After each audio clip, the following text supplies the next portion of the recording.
وان میں شور شرابہ ہوا، چور چور کے نعرے لگے، بوٹ بھی دکھائے گئے. اس طرح کی سیاست آپ نے کبھی دیکھی تھی؟ 2018 میں کیا آپ تھے یہاں پہ؟ آپ چھوٹے تھے اس وقت. میں تو ہر الیکشن میں سنتا ہوں متنازع ترین. آئینی بالادستی کا انہوں نے بھی خیال نہیں رکھا، آپ بھی نہیں رکھیں گے تو سیاست اور آئین مستحکم تو نہیں ہو پائے. آپ کیا کرنا چاہ رہے ہیں؟ آپ کیسی بات کر رہے ہیں؟ میں نے تو یہ بات جو بات کی نہیں وہ آپ کیسے کہہ سکتے ہیں؟ اپوزیشن سے نمٹنے کے لیے بھی کوئی پلان تیار کیا گیا، کوئی اسٹریٹجی ہے؟ آپ یہ چاہتے ہیں کہ لڑائی کریں، ہم بھی جوتے دکھائیں اور گالی گلوچ کریں، خواتین کے خلاف باتیں کریں. خصوص نشستوں کے بغیر، مائنورٹی سیٹس کے بغیر وزیر اعظم منتخب ہو گئے، لیکن پاکستان کی تاریخ میں پہلے ایسے نہیں ہوا. جس وقت ہم نے ان کو دعوت دی کہ آئے آپ حکومت بنا لیں تو وہ حکومت بنا سکتے تھے نا. یعنی ایک ایسی جماعت جس نے لسٹیں ہی نہیں جمع کروائی اس کے ساتھ الحاق کر لیا، اس میں ضم ہو گئے. قانون لکھا ہوا ہے تو پی ٹی آئی کو بھی تو پتا تھا. پہلے بات سن لیں. مجھے لگتا ہے آپ کسی طرف مجھے لے جا رہے ہیں اور آپ کو فرسٹریشن ہو رہی کہ میں جا نہیں رہا وہاں. کوئی ہے خاکہ آپ کے ذہن میں؟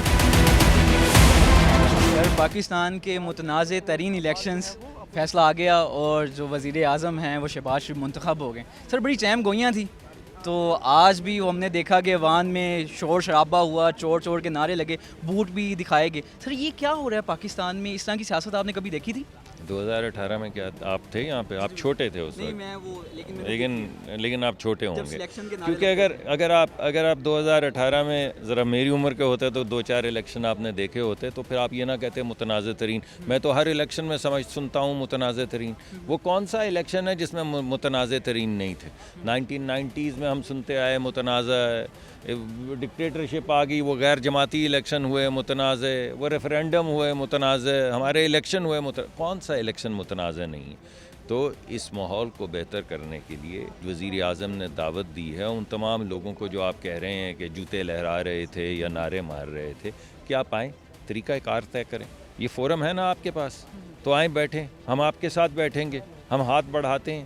آئیے اور ایک ایسا طریقہ کار طے کر لیں کہ آنے والے الیکشن میں کوئی بھی آپ کی طرح کا جیت صحافی جو ہے وہ یہ سوال نہ پوچھے. لیکن انوائرمنٹ کی بات کی جائے تو پچھلے 2 سالوں سے انوائرمنٹ ایسے چل رہی ہے اپوزیشن کی، تو اپوزیشن سے نمٹنے کے لیے بھی کوئی پلان تیار کیا گیا، کوئی اسٹریٹجی ہے؟ جی ہاں، ہاتھ بڑھائیں نا آگے.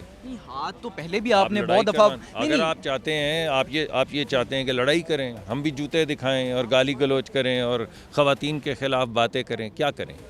بھائی یہی طریقہ ہوتا ہے. آپ حکومت میں آئے ہیں، ہماری بڑی رسپانسبلٹی، ہم نے پہلے ہاتھ بڑھایا ہے اور ہم یہ چاہتے ہیں اور ہماری خواہش ہے کہ یہ سارے دوست جو اپوزیشن میں بھی بیٹھے ہیں، جو سخت کلامی کر رہے ہیں، یہ ہماری دوست ہیں نا. یہ کبھی آپ کے اسکول میں تھے، کبھی میرے اسکول میں تھے، کسی کے ساتھ پڑھے ہیں، کسی کے ساتھ نوکری کی ہے، کسی کے ساتھ کام کیا ہے، کسی سے رشتہ داری ہے. تو اگر تحمل سے ہم آگے بڑھیں گے تو ہم مل کے کیوں کام نہیں کرتے؟ سر ہم نے دیکھا کہ میاں صاحب کے لیے گراؤنڈ تیار کیا گیا، پچ بنائی گئی، لیکن اب اس پچ کے اوپر شہباز شریف صاحب کھیلیں گے، تو اچانک سے یہ فیصلے تبدیل کیسے ہوئے تھے؟ یہ میاں صاحب کون سے؟ دونوں میاں صاحب ہیں. ایک بڑے میاں صاحب سے نواز شریف صاحب، ہم نے دیکھا نعرے تو ان کے لگے تھے نا. میاں نواز شریف صاحب نے پہلے بڑی واضح شکل میں کہا تھا وہ بھی فیصلہ ان کا تھا، یہ بھی فیصلہ ان کا ہے، اور یہ تو میاں شہباز صاحب بھی یہی کہہ رہے ہیں. یہ فیصلہ میاں شہباز شریف کا وزیر اعظم بننے کا میاں نواز شریف کا فیصلہ ہے، اور اسی فیصلے کے ہم سب پابند ہیں کیونکہ وہ ہماری پارٹی کے قائد ہیں. اور ان نے یہ فیصلہ پہلے اعلان کر دیا تھا کہ میں اگر کمپلیٹ میجورٹی ملے گی تو میں خود آؤں گا، اور کمپلیٹ میجورٹی کا مینڈیٹ ہمیں نہیں ملا. ہماری خواہش تھی، ہم نے کوشش بھی کی، اور جب نہیں ملا تو ہم نے ایک براڈ کولیشن اپنے دوستوں الحاقی جماعتوں کے اتحاد کے ساتھ، ان کی سپورٹ کے ساتھ حکومت بنائی ہے. تو انہوں نے حکم دیا میاں شہباز شریف صاحب کو کہ آپ اسے. سر ہم نے دیکھا کہ مخصوص نشستوں کے بغیر، مائنورٹی سیٹس کے بغیر وزیر اعظم منتخب ہو گئے، لیکن پاکستان کی تاریخ میں پہلے ایسے نہیں ہوا. مخصوص نشستیں ہمیشہ موجود ہوتی تھی پارلیمنٹ میں، لیکن ایسے ہوا ہی نہیں ہے پہلی مرتبہ. تو اس پر بھی کچھ آپ کا ہوگا، یہ بھی آئین کے خلاف ہی ہوگا؟ جی آپ یہ بتائیے کہ جب سنی اتحاد کو پک کر رہے تھے تو باقی بھی تو جماعتیں تھیں جنہوں نے لسٹیں دی ہوئی تھیں، تو ان میں سے کسی ایک کو اٹھا لیتے تو یہ کیوس نہیں کریٹ ہوتا نا.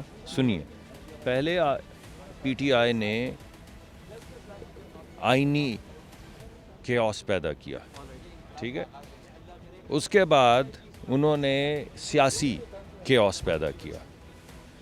جس وقت ہم نے ان کو دعوت دی کہ آئے آپ حکومت بنا لیں تو وہ حکومت بنا سکتے تھے نا.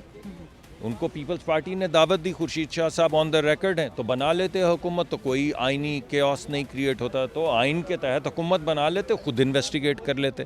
جب وہ نہیں ہوا آئینی کیوس پیدا، تو پھر انہوں نے سیاسی کیوس پیدا کر دیا. یعنی ایک ایسی جماعت جس نے لسٹیں ہی نہیں جمع کروائیں اس کے ساتھ الحاق کر لیا، اس میں ضم ہو گئے. بتائیے بے شمار پارٹیاں ہیں جنہوں نے لسٹیں جمع کروائی, کسی ایک کو پکڑ لیتے جس کی ایک سیٹ ہے, تاکہ یہ نانسنس, یہ گفتگو ہی ختم ہو جاتی. یعنی اگر قانون لکھا ہوا ہے تو پی ٹی آئی کو بھی تو پتا تھا نا کہ قانون ہے کہ اگر آپ نے لسٹ جمع کروائی ہو ایک بھی شخص کی تو اس کو ایکسپینڈ کیا جا سکتا ہے, مگر لسٹ ہی نہیں جمع کروائی تو قانون توڑنا پڑے گا. جیسے پی ٹی آئی نے کیا, پہلے بات سن لیں. مجھے لگتا ہے آپ کسی طرف مجھے لے جا رہے ہیں اور آپ کو فرسٹریشن ہو رہی کہ میں جا نہیں رہا وہاں. کوئی ہے خاکہ آپ کے ذہن میں, لیکن میرا خاکہ ذرا مختلف. تیسرا کیوس انہوں نے کریٹ کیا آئی ایم ایف کو خط لکھ کے کہ اگر یہ آئینی طور پہ بھی پامالی پاکستان کی نہیں ہوتی اور سیاسی طور پہ بھی پامالی نہیں ہوتی تو پھر معاشی طور پہ پامال کر دو, پاکستان کو بینکرپٹ کر دو. تو بینکرپٹ ہوگا تو کیا ہوگا؟ آپ کہاں سے اپنے بہن بھائیوں کو, ماں باپ کی خدمت کریں گے, کہاں سے اپنے بچوں کی خدمت کریں گے؟ اگر یہاں پہ خدا نہ خواستہ خاکم بدن ہو جائے شری لنکا والا حال تو کیا کریں گے؟ تو میں یہ سمجھتا ہوں کہ پی ٹی آئی کو یا سنی اتحاد کو اب ایک مثبت رویے کے ساتھ آگے بڑھنا چاہیے. مطلب آپ وہی لائے عمل اپنا رہے ہیں جو کہ پی ٹی آئی نے اپنایا تھا. کیا ہے وہ؟ نہیں ابھی آپ کہہ رہے تھے نا, بالکل پی ٹی آئی نے سنی اتحاد کونسل نے وہ کہ ہم بھی بالکل اسی طرح. پوچھ رہا ہوں کہ وہ کیا ہے. نہیں یہی عمل کے سر انہوں نے بھی آئین کی بالادستی کی بات کی. پاکستان ابھی آپ بھی اتنے لوگ کھڑے ہیں, کسی نے نہیں سنا کہ میں نے کہا ہو کہ ہم بھی وہی. نہیں آپ نے کہا کہ جیسے پی ٹی آئی نے دہرایا, میں کہہ رہا ہوں کہ آئینی بالادستی کا انہوں نے بھی خیال نہیں رکھا, آپ بھی نہیں رکھیں گے تو سیاست اور آئین مستحکم تو نہیں ہو پائے گا. کون سے اس سے آئے؟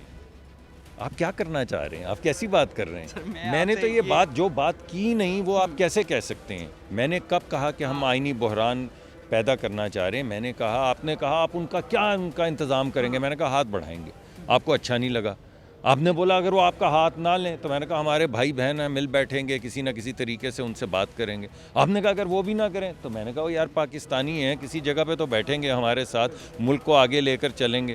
تو آپ نے بولا کہ یہ جو سیٹیں نہیں ہیں, تو میں نے بولا یار سیٹیں تو یہ ان کا فیصلہ ہے سنی اتحاد والوں کا, اور اگر آپ سمجھتے ہیں کہ یہ نہیں ہونا چاہیے تو آپ یہ سوال چیف الیکشن کمشنر سے پوچھ لیں. یعنی میں تو چیف الیکشن کمشنر بھی نہیں ہوں, میں نے تو یہ قانون اس وقت میرے سامنے بھی نہیں ہے.